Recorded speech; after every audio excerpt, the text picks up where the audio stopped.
বাংলাদেশে জোর জল্পনা চলছে শেখ হাসিনা দেশে ফিরবেন পশ্চিমা কূটনীতিকদের প্রত্যক্ষ নজরদারিতে। একরকম বলতে গেলে তারেক রহমান সরকারের মনে কোনো অসৎ উদ্দেশ্য যদি থাকেও শেখ হাসিনা দেশে ফেরার পর তাকে নিয়ে কি করা হবে সেই বিষয়ে তো সেরকম কোনো অসৎ উদ্দেশ্য থাকলেও তার করার কিছু নেই। একই রকম আরেকটি জোর জল্পনা 2027 অক্টোবরের মধ্যে নতুন করে নির্বাচন হবে আওয়ামী লীগকে নিয়ে। সেই নির্বাচনে আওয়ামী লীগ ক্ষমতায় আসুক, এটাই চায় এখন আমেরিকা সহ সমগ্র পশ্চিম দুনিয়া, এমনকি রাশিয়াও এটাই চাইছে। আর ভারত যে শেখ হাসিনাকে চায় এটা তো বলাই বাহুল্য। গত 5 আগস্ট দিল্লিতে প্রেস কনফারেন্সে শেখ হাসিনাকে রীতিমতো উৎফুল্ল দেখাচ্ছিল এই কারণেই। এই জল্পনার বাস্তব ভিত্তির ব্যাপারে কোনো প্রকাশ্য তথ্য আমার হাতে এই মুহূর্তে নেই, সেটা দিতে পারবো না, থাকা সম্ভব নয়। কারণ কূটনীতিতে সব কিছু একেবারে লিখিত পড়িত হয় না। কূটনীতিতে চোখের সামনে যা ঘটে চোখের আড়ালে ঘটে তার অনেক বেশি। আর কথায় আছে যা রটে তার কিছু তো ঘটেই। সুতরাং জল্পনা বলে উড়িয়ে না দিয়ে দেখা যাক সত্যি কি কোনো বাস্তব ভিত্তি আছে এমন জল্পনার। যদি থাকে তো কি সেই বাস্তব ভিত্তি? এই আলোচনার দুটি অংশ। এক, পৃথিবীর কোন কোন দেশ কেন হাসিনাকে ফেরাতে চাইছে, এবং দ্বিতীয় অংশ, বাংলাদেশের সাধারণ মানুষ যে জল্পনা করছে তারাও কি চায় হাসিনা দেশে ফিরুন, তিনি ক্ষমতায় আসুন? কেন চায়? শেখ হাসিনার দেশে ফেরা, পশ্চিমা ডিপ্লোম্যাটদের পর্যবেক্ষণ এবং 2027 সালের মধ্যে সব দলের অংশগ্রহণে সম্ভাব্য নির্বাচন নিয়ে রাজনৈতিক বিশ্লেষণে নানা জল্পনা কল্পনা তৈরি হয়েছে। গত 5 আগস্ট দিল্লিতে আয়োজিত ভার্চুয়াল প্রেস ইন্টারঅ্যাকশনে শেখ হাসিনার বক্তব্য এবং ডিসেম্বরের মধ্যে দেশে ফেরার ঘোষণা এই আলোচনাকে নতুন মাত্রা দিয়েছে। এই ধরনের জল্পনা কল্পনা তৈরি হওয়া বা রাজনৈতিক অঙ্গনে তা আলোচনার কেন্দ্রবিন্দুতে আসার পেছনে থাকে অনেক ভৌগোলিক, রাজনৈতিক, কৌশলগত কারণ। আন্তর্জাতিক পরাশক্তি যারা মাত্র 2 বছর আগে অনেক ষড়যন্ত্র করে ক্ষমতাচ্যুত করেছিল শেখ হাসিনাকে, তারা যদি আবার এখন সেই শেখ হাসিনাকে ক্ষমতায় ফিরিয়ে আনতে চায় তাহলে মানতেই হবে বড় কিছু পরিবর্তন ঘটে গেছে। বিকল্প সরকারের কাছে যে প্রত্যাশা ছিল সেটা পূরণ হয়নি, এটা একটা বড় কারণ। পশ্চিমা শক্তি কেন চলে গিয়েছিল শেখ হাসিনার বিরুদ্ধে? কারণ তাদের অভিযোগ ছিল শেখ হাসিনার আমলে যেসব নির্বাচন হয়েছে সেটা অস্বচ্ছ নির্বাচন। তিনি গণতন্ত্রের অপব্যবহার করে ক্ষমতা আঁকড়ে রেখেছেন, এই ছিল অভিযোগ। তার দেশে আইনের শাসন নেই, হাসিনা আমেরিকার কথা মতো চলেন না, তিনি মার্কিন তথা পশ্চিমা স্বার্থের অনুকূল নন। সুতরাং যে মেটিকুলাস ডিজাইনের কথা স্বয়ং বলেছেন ইউনূস, সেই ডিজাইন পশ্চিমের পরাশক্তিরা মিলেমিশে কার্যকর করেছিল বাংলাদেশে, এটা অনেকেরই দৃঢ় বিশ্বাস। শেখ হাসিনা চলে গেলেন, তারপর কি হলো? মার্কিন যুক্তরাষ্ট্র, ইউরোপীয় ইউনিয়ন সাধারণত একক কোনো দলের প্রতি বা ব্যক্তির প্রতি সমর্থন দেওয়ার চেয়ে রাজনৈতিক প্রক্রিয়ার আন্তর্জাতিক গ্রহণযোগ্যতা ও তার স্থায়িত্ব নিশ্চিত করতে বেশি আগ্রহী।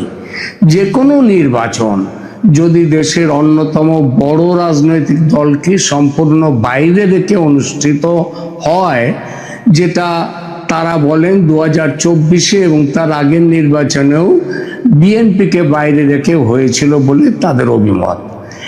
সুতরাং সেটা যদি হয়ে থাকে তাহলে আন্তর্জাতিক মানদণ্ডে সেসব নির্বাচন প্রশ্নবিদ্ধ হয়। পশ্চিমা কূটনীতিকদের নজরদারির বিষয়টি মূলত একটি গ্রহণযোগ্য ও সহিংসতামুক্ত নির্বাচনের কাঠামোর ইঙ্গিত হিসেবে বিশ্লেষকদের আলোচনায় উঠে এসেছে। এবার সেজন্যই তারা শেখ হাসিনাকে ফেরত নিয়ে যেতে চাইছেন, তার নিরাপত্তাও দেবেন এবং সেই সঙ্গে আগামী নির্বাচনটাও যাতে স্বচ্ছভাবে হয়, অন্তর্ভুক্তিমূলক সবাইকে নিয়ে হয়, সেই ব্যাপারটাও তারা দেখবেন। রাশিয়ার ক্ষেত্রেটা কি? রাশিয়ার অর্থনৈতিক ও অবকাঠামোগত স্বার্থ বাংলাদেশের রূপপুর পারমাণবিক বিদ্যুৎ কেন্দ্র সমেত রাশিয়ার একাধিক বড় বিনিয়োগ রয়েছে। মস্কো সব সময় রাজনৈতিক ধারাবাহিকতা ও এমন এক সরকারের উপস্থিতি পছন্দ করে যা বিগত চুক্তিগুলোর বিশ্বস্ততা বজায় রাখে। ভারতের নিরাপত্তাগত কৌশলগত অবস্থানটা কি? ভারত দীর্ঘমেয়াদে তার পূর্ব সীমান্তে একটি বন্ধুত্বপূর্ণ ও স্থিতিশীল সরকার দেখতে চায়। ঐতিহাসিকভাবে আওয়ামী লীগের সাথে ভারতের গভীর নিরাপত্তা ও রাজনৈতিক সম্পর্ক রয়েছে। দিল্লি বিশ্বাস করে যে আঞ্চলিক সন্ত্রাসবাদ দমন এবং উত্তর পূর্ব ভারতের নিরাপত্তার স্বার্থে বাংলাদেশে একটি স্থিতিশীল রাজনৈতিক সমঝোতা জরুরি। শেখ হাসিনার পতনে ভারত ও রাশিয়ার কোনো ভূমিকা ছিল না, ওটা ছিল একান্তভাবেই আমেরিকা ও পশ্চিমা শক্তির খেলা। কিন্তু শেখ হাসিনার পতনে পশ্চিমা শক্তি যা চেয়েছিল তা তো পেলই না, উল্টে অবস্থা আরো খারাপ হলো। আইনের শাসন একেবারে ভেঙে পড়লো। স্বচ্ছ সুস্থ গণতন্ত্র যতটা ছিল শেখ হাসিনার আমলে, সেটাও চলে গেল ইউনূসের আমলে। অক্ষম প্রশাসনে দেশের অর্থনীতি মুখ থুবড়ে পড়ল। বিচার বিভাগ আক্রান্ত মবক্রেসির হাতে। মব যাকে খুশি তাকে মারছে, বিচার নেই, সংবাদপত্রের স্বাধীনতা নেই। নতুন বিপদ হলো ধর্মীয় মৌলবাদের প্রচণ্ড বিস্তার এবং আমেরিকার চাওয়াকে অগ্রাহ্য করে চীনের সঙ্গে অতিমাত্রায় দহরম মহরম। আর এসবের এই সব কিছুর নিট রেজাল্ট, চীন বাদে সমস্ত পরাশক্তি একজোটে সিদ্ধান্ত নিয়েছে বাংলাদেশকে বাঁচাতে শেখ হাসিনাকে চাই। বড় কারণ আওয়ামী লীগের দীর্ঘ ট্র্যাক রেকর্ড, দৃঢ় ও শক্ত ভোট ব্যাংক। দীর্ঘ 15 বছরের বেশি সময় ক্ষমতায় থাকার কারণে দেশের প্রশাসন, ব্যবসা বাণিজ্য, গ্রাসরুট লেভেল রাজনৈতিক কাঠামোর একটা নির্দিষ্ট অংশে আওয়ামী লীগের সমর্থন ভিত্তি রয়ে গেছে। রাজনৈতিক বিশ্লেষকদের মতে একটি বৃহৎ জনগোষ্ঠীকে দীর্ঘকাল রাজনৈতিক প্রক্রিয়ার বাইরে রাখলে তা দেশে স্থায়ী রাজনৈতিক অস্থিতিশীলতা বা চরমপন্থার জন্ম দেবে। আইনি প্রক্রিয়া ও আন্তর্জাতিক পর্যবেক্ষণ, শেখ হাসিনার সমর্থক ও বেশ কিছু আন্তর্জাতিক বিশ্লেষক নিরপেক্ষ, তারাও মনে করেন আইনি লড়াই ও আন্তর্জাতিক কূটনৈতিক মধ্যস্থতার মাধ্যমে একটি মধ্যবর্তী সমাধানের রাস্তা খোঁজা হতে পারে, যেখানে সরাসরি ক্ষমতা হস্তান্তর না হলেও রাজনীতিতে অংশগ্রহণের সুযোগ তৈরি হতে পারে। শেখ হাসিনাকে কেন্দ্র করে এসব জল্পনার মূল কারণ হলো ভূ রাজনৈতিক শক্তিগুলোর নিজেদের কৌশলগত নিরাপত্তা নিশ্চিত করার ইচ্ছা এবং বাংলাদেশে একটি স্থায়ী ও গ্রহণযোগ্য শাসন ব্যবস্থা গড়ে তোলার বৈশ্বিক তাগিদ। সারা বিশ্ব জুড়ে এই তাগিদ। বোঝা গেল কেন পশ্চিমা বিশ্ব চাইছে যে শেখ হাসিনা ক্ষমতায় ফিরুন। আর ক্ষমতায় ফিরতে গেলে একটি নতুন নির্বাচনের দরকার, কারণ তারেকের মেয়াদ তো সেই 2031 সাল পর্যন্ত। ততদিন অপেক্ষা করতে হলে দেশের সর্বনাশ হয়ে যাবে। তাই তারা শেখ হাসিনার দেশে ফেরা যাতে নিরাপদ হয় এবং তার ক্ষমতা গ্রহণ যাতে দ্রুত হয় সেই ব্যবস্থাপনা করতেই পারে।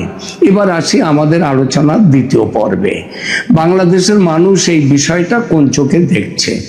দেখুন, পরাশক্তিদের বিশ্লেষণের সঙ্গে কি তারা সহমত বাংলাদেশের মানুষ? চলুন দেখা যাক সেই প্রশ্নটি।